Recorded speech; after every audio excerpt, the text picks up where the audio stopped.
Hello again. Just come back from the Samsung shop to pick up my Galaxy Note 10 Plus. I got the black variant instead of what everybody else is going for.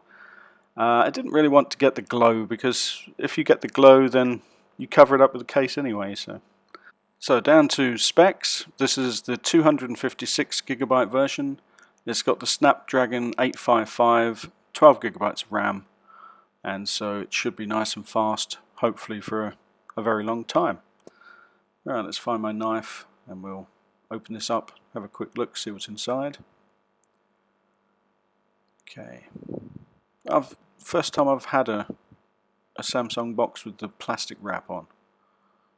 It's unusual for me anyway. Alright, let's cut this tab as well.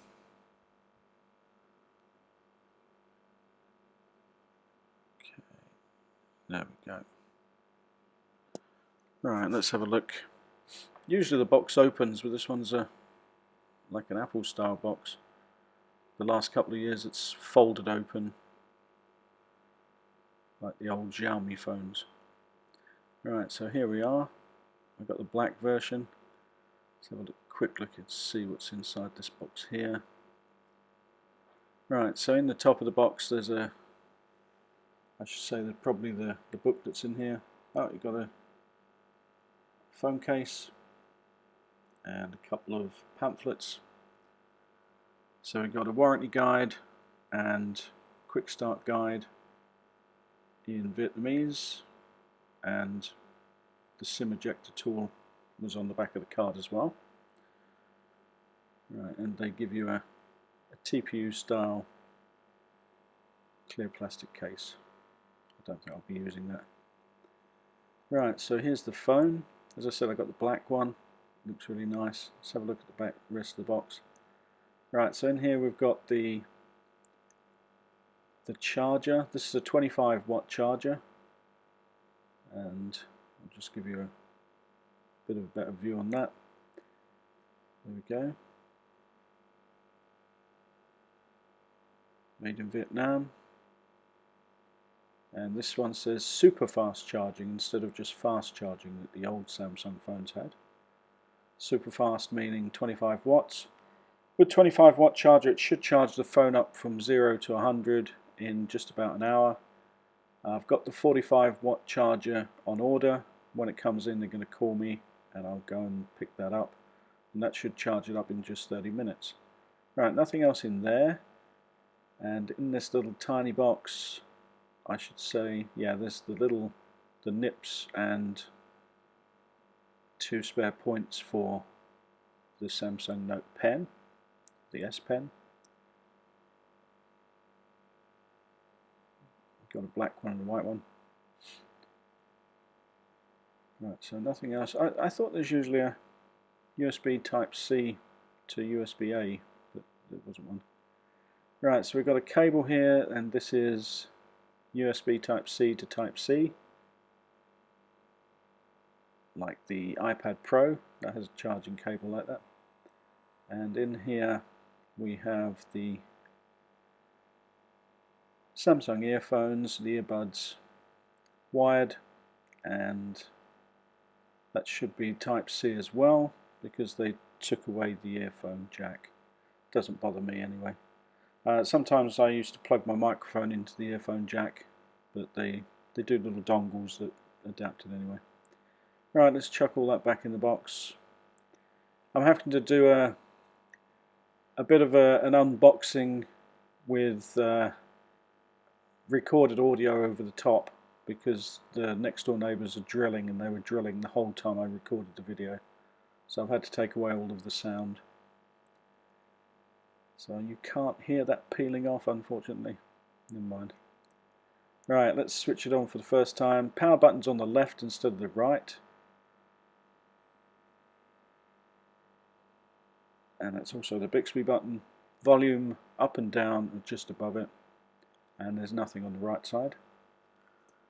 Right, it's booting up nice and fast. This is the first time it's been switched on. It's in Vietnamese text because I'm in Vietnam. Right, yeah, the screen has got lots of bright colours on, but that's only through the camera. So if you can see lots of different colours like the back of the Glow phone, it's just the camera lens. It's not because of the glow effect on the screen, don't worry. It looks quite normal to me, it's not even flickering. The refresh rate of the phone is coinciding with the camera settings that I've got it on, so it's got the black bars flickering and bright colours all over the screen. Right, I like the black colour. I'm glad I got that now.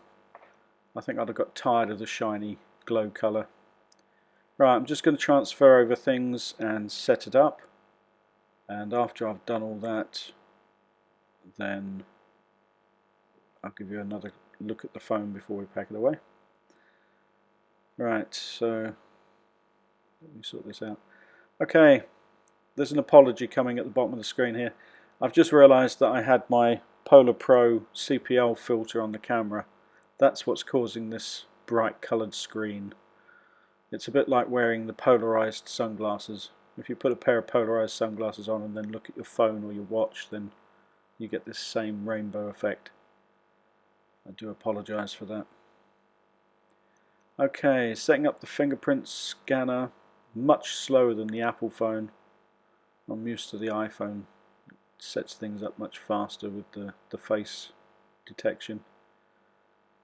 But this does seem very, very slow. The old iPhones were much faster than this, recognising fingerprint. But again, I'll let you know. The Samsung S10 Plus, the first week I had that, was very, very slow. So it does seem to learn your fingerprint better over time. Okay, it's a bit of a slow setup.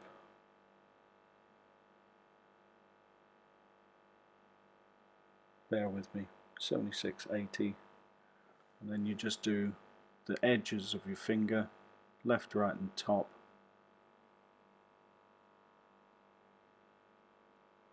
Okay, 100%. Right, so my apps and everything are transferring over. I hope that it sets up the passwords and things for me as well. That would be nice. iPhones do that, but I don't think Samsungs do that. But it looks nice so far. I like the fact that it's nearly all screen. The little cutout, the hole punch cutout for the camera doesn't bother me at all. Just have a look at the S Pen. Okay, so it's got gesture controls. I'll do another separate video on this later on. This is just an initial unboxing, and then I've got to set the phone up properly and play with it and try it and test it out first. I'll do another video with some examples of photographs and some other things as well. I think that would probably be best. Right, so I hope you've enjoyed the unboxing video today, and I'll bring you another video as soon as I can with all of the features and things that I've missed out in this video. Have a good day. Don't forget to subscribe and leave a comment below if you want to. See you next time.